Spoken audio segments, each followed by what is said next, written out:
नमस्कार, जय हिंद। तो आज की वीडियो में हम फार्माकोथेराप्यूटिक्स के मल्टीपल चॉइस क्वेश्चन करने वाले हैं और जो चैप्टर है वो है हमारा चैप्टर नंबर 4 और इसमें हमें एंडोक्राइन सिस्टम से रिलेटेड जो भी डिसऑर्डर दिए गए हैं उनके मल्टीपल चॉइस क्वेश्चन आज की वीडियो में करने वाले हैं।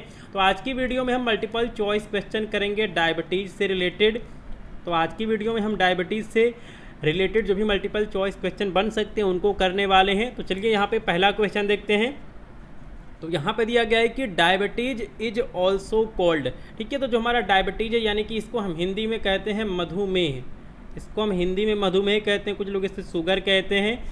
तो जो हमारा डायबिटीज है इसको हम और किस नाम से जानते हैं, आप यहाँ पे ऑप्शंस को देख सकते हैं। Diabetes mellitus, diabetes insipidus, both 1 and 2 and none of this. तो देखिए जो हमारा डायबिटीज है इसको हम डायबिटीज मेलाइटस यानी कि डीएम कहते हैं और एक होता है डायबिटीज इंसिपिडस, इसको हम डीआई कहते हैं। ठीक है, तो एक हमारे डीएम साहब हो गए और एक हमारे यहाँ पे डीआई साहब हो गए। तो जो हमारे डायबिटीज मेलाइटस है ये हमारे डीएम साहब हैं और यहाँ पे डायबिटीज इंसिपिडस जो है ये हमारे डीआई साहब हैं।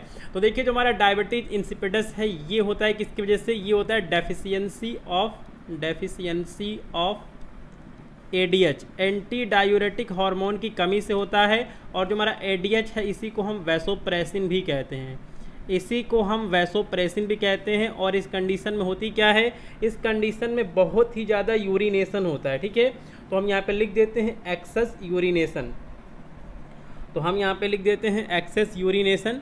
तो एक्सेस यूरिनेशन, इसमें यूरिनेशन बहुत ही ज़्यादा होता है और ये किसकी वजह से होता है, डायबिटीज इंसिपिडस जो है ये होता है डेफिशिएंसी ऑफ एडीएच यानी कि एंटी डायूरेटिक हार्मोन या फिर वैसोप्रेसिन की अगर डेफिशिएंसी हो जाएगी तो इस कंडीशन में डायबिटीज इंसिपिडस हो जाएगा। तो चलिए इसके बाद हम अगले क्वेश्चन देखते हैं कि अगला क्वेश्चन क्या पूछा गया है। तो देखिए यहाँ पे अगला क्वेश्चन पूछा गया है कि एक group of disease that result in high blood sugar level, अगर हाई ब्लड शुगर लेवल हो जाएगा हमारे बॉडी के अंदर तो इस कंडीशन को क्या कहते हैं, इसी कंडीशन को हम शुगर कहते हैं, डायबिटीज मेलाइटस कहते हैं यानी कि डीएम कहते हैं, डायबिटीज मेलाइटस कहते हैं। ऑप्शन नंबर 1 जो है वो इस क्वेश्चन का यहाँ पे सही आंसर हो जाएगा। तो चलिए इसके बाद हम अगला क्वेश्चन देखते हैं कि अगला क्वेश्चन क्या पूछा गया है। तो देखिए मैंने फार्मेसी पॉइंट का एक टेलीग्राम ग्रुप बनाया हुआ है, उसका लिंक भी मैंने आपको डिस्क्रिप्शन बॉक्स में दिया हुआ है। साथ में मैंने आपको प्ले लिस्ट का भी जो लिंक है उसको मैंने डिस्क्रिप्शन बॉक्स में दिया हुआ है। तो आपको यहाँ पर लगभग सभी सब्जेक्ट के मल्टीपल चॉइस क्वेश्चन की जो वीडियो है वो आपको देखने को मिल जाएगी। इन सारी वीडियो को देख के आप अपने एग्जाम और एग्जिट एग्जामिनेशन की तैयारी कर सकते हैं। तो देखिए यहाँ पे जो अगला क्वेश्चन पूछा गया है वो ये पूछा गया है कि एक condition in which blood sugar level is too much high. तो यहाँ पे ऐसी कंडीशन जिसमें कि जो हमारा ब्लड शुगर लेवल है वो बहुत ही ज़्यादा हाई हो जाता है। ब्लड शुगर लेवल जो है ये हमारा बहुत ही ज़्यादा हाई हो जाता है, इस कंडीशन को हम क्या कहते हैं, तो इसी कंडीशन को हम कहते हैं हाइपरग्लाइसीमिया। और अगर हमारा ब्लड शुगर लेवल जो है अगर ये कम हो जाएगा तो इसे हम क्या कहेंगे, इसे हम कहेंगे हाइपोग्लाइसीमिया। तो यहाँ पे क्या हो गया, यहाँ पे टू मच यानी कि बहुत ज़्यादा हो गया है तो इसी कंडीशन को हम कहते हैं हाइपरग्लाइसीमिया। ऑप्शन नंबर 1 जो है वो इस क्वेश्चन का यहाँ पे सही आंसर हो जाएगा। तो चलिए इसके बाद हम अगले क्वेश्चन की बात करते हैं। यहाँ पे पूछा गया है कि diabetes is a major cause of. देखिए इस समय जो भी बीमारियाँ आपको देखने को मिलती हैं वो डायबिटीज़ से रिलेटेड होती हैं और इसीलिए डायबिटीज़ जो है इसको बहुत ही भयंकर बीमारी माना जाता है आज के समय में। और अगर किसी को डायबिटीज़ है तो समझिए कि उसको एक बीमारी नहीं, उसको सैकड़ों बीमारी हो रही है और आगे चल के उसके बहुत सारी गंभीर बीमारियाँ हो सकती हैं। तो देखिए यहाँ पर दिया गया कि diabetes is a major cause of. तो अगर किसी को डायबिटीज़ है तो उसको आगे चल के ब्लाइंडनेस हो सकता है, उसको अंधापन हो सकता है, उसकी किडनी फेल हो सकती है, हार्ट अटैक हो सकता है। ऑल ऑफ दिस का जो ऑप्शन है वो यहाँ पे सही हो जाएगा। इसलिए जो हमारा डायबिटीज़ है इसे हम कहते हैं group of disease. Group of disease, ये जो हमारा यहाँ पे ग्रुप ऑफ डिजीज़ यानी कि जो यहाँ पर डायबिटीज़ है ये अपने साथ कई बीमारियों को ले आती है, ये अपने साथ कई बीमारियों को ले आती है। इसलिए हमें कोशिश करनी चाहिए कि हम डायबिटीज़ से बचे रहें। डायबिटीज़ बहुत ही खतरनाक बीमारी है। तो चलिए अगले क्वेश्चन की बात करें। यहाँ पे दिया गया है कि इंसुलिन इज़ ए। तो इंसुलिन क्या है, यहाँ पे ये क्वेश्चन में पूछा गया। तो यहाँ पे ऑप्शन दिया गया है hormone, enzyme, nucleic acid and none of this. तो देखिए जो हमारा इंसुलिन है ये हार्मोन है, ये क्या है, ये हार्मोन है और ये कहाँ से सिक्रेट होता है, ये सिक्रेट होता है हमारे पैनक्रियाज से। ठीक है, ये सिक्रेट कहाँ से होता है, पैनक्रियाज से। ऑप्शन नंबर 1 जो है वो इस क्वेश्चन का यहाँ पे सही आंसर हो जाएगा। इसके बाद हम अगला जो क्वेश्चन है उसको देखते हैं। तो हम अगले पेज पे चलते हैं कि अगला क्वेश्चन क्या दिया गया है। तो देखिए यहाँ पे पूछा गया है कि insulin is produce by, insulin किसके द्वारा प्रोड्यूस होता है। तो आप यहाँ पे ऑप्शंस को देख सकते हैं, किडनी, स्टोमक, गैल ब्लैडर और पैनक्रियास। तो देखिए हमने आपको यहाँ पे जो इसके पहले मल्टीपल चॉइस क्वेश्चन करवाया है, मैंने इसको यहाँ पे आपको बताया है कि जो इंसुलिन है ये हमारा सीक्रेट होता है पैनक्रियास से। तो हम यहाँ पे देख लेते हैं ऑप्शन क्या है। तो यहाँ पे जो ऑप्शन है वो हमारा हो जाएगा 4 नंबर, यानी कि ऑप्शन नंबर 4 जो है वो इस क्वेश्चन का यहाँ पे सही आंसर है, पैनक्रियास। तो इंसुलिन एक हार्मोन है और इसका सिक्रीशन कहाँ से होता है, पैनक्रियास से होता है। इसके बाद हम अगले क्वेश्चन की बात करते हैं। तो यहाँ पे पूछा गया है कि इंसुलिन इज प्रोड्यूस बाय। तो देखिए जो हमारा यहाँ पे पैनक्रियास है इसमें बहुत सारी सेल्स पाई जाती हैं और इनमें alpha cells, beta cells, delta cell और गामा सेल्स भी जो हैं वो पाई जाती हैं। तो जो इंसुलिन है ये किसके द्वारा सिक्रीट किया जाता है, अल्फ़ा सेल्स के द्वारा, बीटा सेल्स के द्वारा, डेल्टा सेल्स के द्वारा, कि नॉन ऑफ दीज। तो देखिए जो हमारा इंसुलिन है ये बीटा सेल्स के द्वारा सिक्रीट किया जाता है। ऑप्शन नंबर 2 जो है वो इस क्वेश्चन का यहाँ पे सही आंसर हो जाएगा कि insulin is produce by beta cells of pancreas. और जो हमारा अल्फा सेल्स है इससे एक हार्मोन निकलता है, इसका नाम है ग्लूकागन। ठीक है, इसका नाम क्या है, इसका नाम है ग्लूकागन। और जो हमारा बीटा सेल्स है इससे इंसुलिन का सिक्रीशन होता है। इसके बाद हम अगले क्वेश्चन की बात करते हैं। तो जो यहाँ पे अगला क्वेश्चन दिया गया है उसको हम देख लेते हैं। तो एक condition in which pancreas make insulin but cells do not respond to it. ये स्टेटमेंट बहुत ही ज़्यादा इंपॉर्टेंट है। आपको पता है कि जो हमारा डायबिटीज़ है, ठीक है, इसको हम क्लासीफाई करते हैं 2 पार्ट में। एक होता है हमारा टाइप 1 डायबिटीज़ और एक होता है टाइप 2 डायबिटीज। इसमें बहुत सारे जो लोग हैं वो कंफ्यूज हो जाते हैं, लेकिन आज की वीडियो में आपको यहाँ पे बिल्कुल भी कंफ्यूजन नहीं होगा। अगर आप इस वीडियो को ध्यान से देखें तो आपको टाइप 1 डायबिटीज और टाइप 2 डायबिटीज में बिल्कुल क्लियर कट अंतर आपको पता चलने वाला है। तो देखिए यहाँ पे सेंटेंस में क्या लिखा है कि a condition in which pancreas make insulin but cells do not respond to it, यानी कि ऐसी कंडीशन जिसमें कि जो हमारा पैनक्रियास है ये इंसुलिन का तो फॉर्मेशन करता है, पैनक्रियास जो है वो हमारा इंसुलिन बनाता है, लेकिन जो हमारी बॉडी की सेल्स हैं, वो उस इंसुलिन के अगेंस्ट कोई भी एक्शन नहीं करती हैं, उनके ऊपर उस इंसुलिन का कोई भी प्रभाव नहीं होता है, हम इसको ऐसे कह सकते हैं। तो देखिए इसी को हम कहते हैं इंसुलिन रेजिस्टेंस, यानी कि जो हमारा पैनक्रियास है उसने इंसुलिन बनाया लेकिन उसका कोई भी असर हमारी जो बॉडी की सेल्स हैं उनमें नहीं हो रहा है, इसीलिए इसको हम इंसुलिन रेजिस्टेंस कहते हैं। और ये टाइप 2 डायबिटीज़ में होता है। ठीक है, तो देखिए जब हमारी जो पैनक्रियास है वो इंसुलिन का यहाँ पे प्रोडक्शन कर रही है, लेकिन जो हमारी बॉडी की सेल्स हैं वो उस पर रिस्पॉन्ड नहीं कर रही हैं, इसी को हम कहेंगे इंसुलिन रेजिस्टेंस और इसी को हम टाइप 2 डायबिटीज़ कहते हैं। और टाइप 2 डायबिटीज़ को ही हम कहते हैं non insulin dependent diabetes mellitus. ठीक है, इसी को हम कहते हैं नॉन इंसुलिन, यानी कि ये इंसुलिन पे डिपेंडेंट नहीं है, non insulin dependent diabetes mellitus. ठीक है, तो यहाँ पे आपको यहाँ पे 4 चीज़ें बिल्कुल पता चल गई हैं। पहला कि ऐसी कंडीशन जिसमें कि जो हमारा पैनक्रियास है वो इंसुलिन को बनाता है लेकिन जो हमारी बॉडी की सेल्स हैं वो रिस्पॉन्ड नहीं करती है, इसी कंडीशन को हम इंसुलिन रेजिस्टेंस कहते हैं, इसी को हम टाइप 2 डायबिटीज़ कहते हैं और इसी को हम non insulin dependent diabetes mellitus भी कहते हैं। तो ऑल ऑफ दिस का जो ऑप्शन है वो यहाँ पे सही हो जाएगा। अगले क्वेश्चन की बात करें तो यहाँ पे दिया गया है कि स्टेटमेंट ट्रू रिगार्डिंग डायबिटीज़। तो यहाँ पे डायबिटीज़ से यहाँ पे संबंधित रिलेटेड कौन कौन से ऐसे स्टेटमेंट हैं जो कि बिल्कुल सही हैं। तो हम यहाँ पे पहला स्टेटमेंट देखते हैं। यहाँ पे दिया गया है कि इंसुलिन डिपेंडेंट डायबिटीज मेलाइटस, इसी को हम कहते हैं IDDM। ठीक है, insulin dependent diabetes mellitus is also cold type 1 diabetes. बिल्कुल सही, जो हमारा इंसुलिन डिपेंडेंट डायबिटीज मेलाइटस है इसको हम टाइप 1 डायबिटीज़ भी कहते हैं। और ये कब होता है, usually start before age of 15। तो जो भी 15 साल के बच्चे हैं उनसे पहले ये टाइप 1 डायबिटीज़ देखने को मिल सकती है। तो अगर किसी की एज जो है अगर वो 15 साल से कम है तो उसमें टाइप 1 डायबिटीज़ होने के चांसेस बहुत ज़्यादा होते हैं।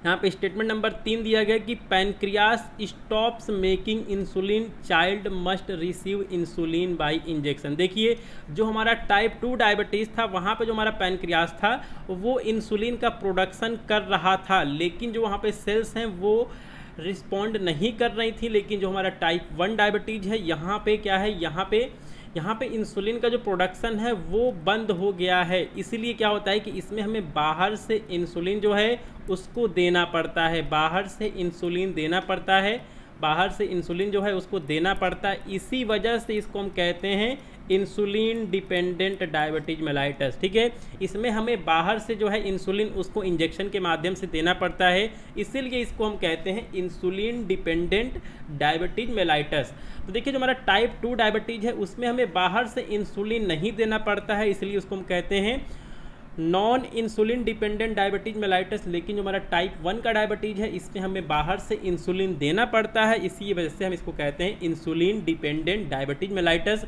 तो यहाँ से बिल्कुल 3 बातें बिल्कुल क्लियर हो गई हैं।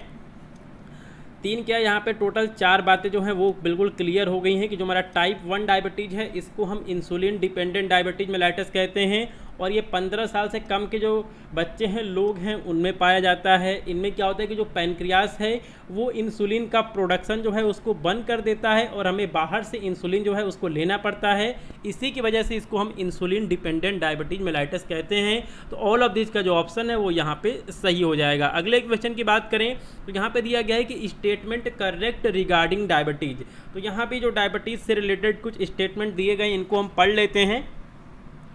तो यहाँ पे दिया गया है कि non insulin dependent diabetes mellitus also called type 2 diabetes. तो देखिए इसको हम शॉर्ट में लिखते हैं NIDDM। ठीक है, तो देखिए जो हमारा non insulin dependent diabetes mellitus है इसको हम टाइप 2 डायबिटीज भी कहते हैं। इसमें पैनक्रियास से जो इंसुलिन है उसका प्रोडक्शन होता है, लेकिन जो बॉडी की सेल्स हैं वो रिस्पॉन्ड नहीं करती हैं। अब यहाँ पे दिया गया है कि type 2 diabetes more common to type 1। बिल्कुल, देखिए जो हमारा टाइप 2 डायबिटीज़ है ये सबसे ज़्यादा पाया जाता है और ये इसलिए सबसे ज़्यादा कॉमन होता है और ये हमेशा एडल्ट्स में पाया जाता है। ठीक है, आप यहाँ पे देख सकते हैं occurs mostly in adults, pancreas produce enough insulin. तो जो हमारा टाइप 2 यहाँ पे डायबिटीज़ है यानी कि non insulin dependent diabetes mellitus है, इसमें क्या होता है कि इंसुलिन का तो प्रोडक्शन होता है लेकिन जो बॉडी सेल्स हैं वो उसके लिए रिस्पॉन्ड नहीं करती हैं, यानी कि उनमें रेजिस्टेंस हो जाता है। तो ऑल ऑफ दिस का जो ऑप्शन है वो यहाँ पे सही हो जाएगा।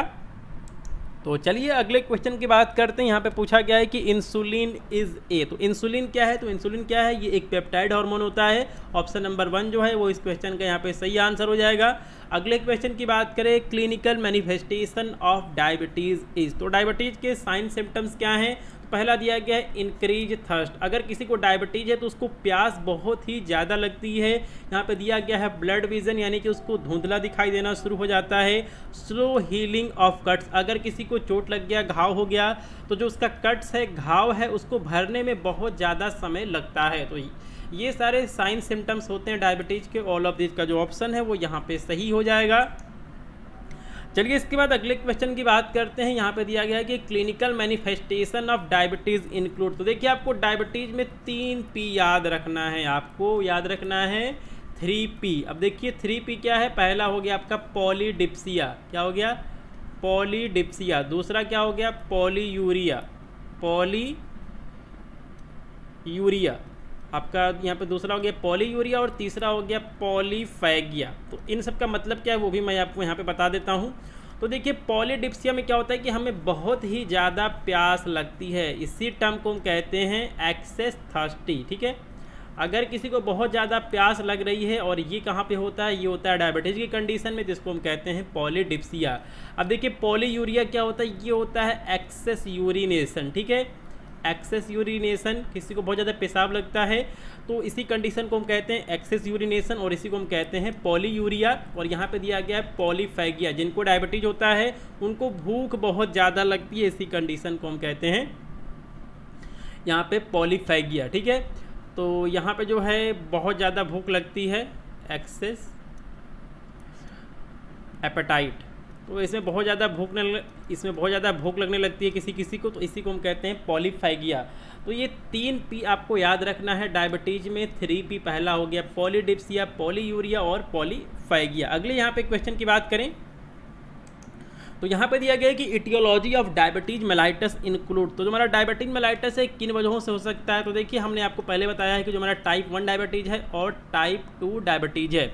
तो देखिए जो हमारा टाइप 1 डायबिटीज है और यहाँ पे टाइप 2 डायबिटीज है। तो देखिए यहाँ पे दिया गया कि डेफिशिएंसी ऑफ इंसुलिन, यानी कि जो हमारा पैनक्रियास है वो इंसुलिन का प्रोडक्शन बंद कर दे। तो इससे क्या हो जाएगा, इससे हो जाएगी इंसुलिन की डेफिशिएंसी, यानी कि इंसुलिन की कमी हो जाएगी। और दूसरा दिया है इंसुलिन रेजिस्टेंस। तो इंसुलिन रेजिस्टेंस में क्या होगा, जो हमारा पैनक्रियास है ये इंसुलिन का प्रोडक्शन करेगा या यहाँ पे इंसुलिन का प्रोडक्शन होगा, यानी कि हमारी बॉडी के अंदर जो इंसुलिन है वो क्या होगा, वो इनफ क्वांटिटी में रहेगा, लेकिन जो हमारी बॉडी की सेल्स हैं वो रिस्पॉन्ड नहीं करेंगी, यानी कि इंसुलिन रेजिस्टेंस हो जाएगा। तो इन 2 वजहों से डायबिटीज होता है। ठीक है, इन 2 वजहों से डायबिटीज होता है। तो बोथ 1 और 2 का जो ऑप्शन है वो यहाँ पे सही हो जाएगा। चलिए इसके बाद हम अगला क्वेश्चन देखते हैं। यहाँ पूछा गया the normal value of fasting blood glucose level is. ठीक है, फास्टिंग ब्लड ग्लूकोज लेवल की नॉर्मल वैल्यू क्या होती है। तो देखिए अगर आपने कुछ भी नहीं खाया है और आप फास्ट पे हैं तो उस समय ब्लड ग्लूकोज लेवल की नॉर्मल वैल्यू क्या होगी। तो यहाँ पर दिया गया कि 70 to 100 mg पर डेसीलीटर, 101 to 125 mg पर decilitre, 126 and above none of this. तो देखिए फास्टिंग ब्लड ग्लूकोज जो लेवल है वो हमारा 70 to 100 mg पर डेसीलीटर होता है। अगर ये 101 to 125 mg पर DL है तो इसे हम कहेंगे प्री डायबिटिक कंडीशन, यानी कि आपको डायबिटिक होने के चांसेस बहुत ज़्यादा हैं, तो इसे हम कहते हैं प्री डायबिटीज कंडीशन। और अगर यहाँ पे फास्टिंग ब्लड ग्लूकोज लेवल जो है अगर वो 126 या फिर उससे ऊपर है तो ये है डायबिटीज़ की कंडीशन। ठीक है, ये है डायबिटीज़ की कंडीशन। तो आपको नॉर्मल वैल्यू, प्री डायबिटिक की वैल्यू और डायबिटीज कंडीशन की वैल्यू आपको पता होनी चाहिए। जो हमारे यहाँ पे नॉर्मल वैल्यू होती है फास्टिंग ब्लड ग्लूकोज लेवल की वो होती है 70 to 100 mg पर डेसीलीटर। उसके बाद 101 to 125 mg पर डेसीलीटर, इसको हम कहते हैं प्री डायबिटिक कंडीशन। और 126 और उससे अगर ऊपर हो जाएगी तो इसे हम कहेंगे डायबिटिक कंडीशन। तो चलिए इसके बाद हम अगला क्वेश्चन देखते हैं कि अगला क्वेश्चन क्या पूछा गया। तो यहाँ पर दिया गया कि non pharmacological management of diabetes mellitus include. हम यहाँ पे मेलाइटस लिख देते हैं। ठीक है, डायबिटीज मेलाइटस इंक्लूड। तो यहाँ पर दिया गया है स्ट्रेस। तो स्ट्रेस को बिल्कुल ही कम करना है। ठीक है, यहाँ पे तनाव को बिल्कुल भी यहाँ पे ख़त्म करना है। उसके बाद एक्सरसाइज रेगुलरली, हमें एक्सरसाइज रेगुलरली करना है। Eat healthy diet like fruits and vegetables. तो ये सारे हमारे नॉन फार्माकोलॉजिकल मैनेजमेंट हैं और इन सारे स्टेप्स को फॉलो करके जो हमारा डायबिटीज है इसको हम कम कर सकते हैं, इसको हम कंट्रोल कर सकते हैं। ठीक है, तो ऑल ऑफ दिस का जो ऑप्शन है वो यहाँ पे सही हो जाएगा। चलिए इसके बाद हम इस सेशन का यहाँ पे लास्ट क्वेश्चन करते हैं जो कि बहुत ज़्यादा इंपॉर्टेंट है। यहाँ पे दिया गया कि pharmacological management of diabetes mellitus include. तो डायबिटीज मेलाइटस के केस में हम कौन कौन से यहाँ पे फार्माकोलॉजिकल मैनेजमेंट कर सकते हैं। तो पहला दिया गया कि सल्फोनिल यूरिएज। तो इसमें आता है ग्लिपिजाइड, ग्लिम्पिराइड और ग्लाइब्यूराइड। तो इन तीनों मेडिसिन का हम यूज़ करते हैं। आप यहाँ पे 3G लिख सकते हैं। ठीक है, तो आपको सल्फोनिल यूरिएज में आपको 3G लिखना है, ग्लिपिजाइड, ग्लिम्पिराइड, ग्लाइब्यूराइड। ठीक है, उसके बाद हम यूज़ करते हैं बाइगुआनाइड का। इसमें आता है मेटफॉर्मिन, फेनफॉर्मिन, इनका यूज किया जाता है। उसके बाद आता है थायाजोलिडीन डायोन। तो इसमें हम यूज़ करते हैं पायोग्लिटाजोन का। तो ये सारे ऐसी मेडिसिन हैं जिनका कि यूज किया जाता है डायबिटीज मेलाइटस को कंट्रोल करने में। तो दोस्तों आपको आज की वीडियो कैसी लगी, आप इस वीडियो को लाइक अवश्य करें। साथ में जो भी आपके क्लासमेट्स हैं उनके साथ भी इस वीडियो का लिंक ज़रूर से शेयर कर दें। और फार्मेसी पॉइंट चैनल पे आपको इसी तरह सभी सब्जेक्ट के मल्टीपल चॉइस क्वेश्चन वीडियो जो है वो आपको देखने को मिलती रहेगी। तो जो आज का सेशन है इसको आज हम यहीं पे ख़त्म करते हैं और कल आपको थायराइड ग्लैंड से रिलेटेड जो भी डिसऑर्डर आपके फार्माकोथेराप्यूटिक्स के सिलेबस में दिए गए हैं उनकी मल्टीपल चॉइस क्वेश्चन वीडियो को देखने को मिलेगी। तो आप सभी लोग अपना ख्याल रखें और साथ में पढ़ाई भी करते रहें। तो आज का जो सेशन है उसको हम यहीं पे ख़त्म करते हैं। जय हिंद।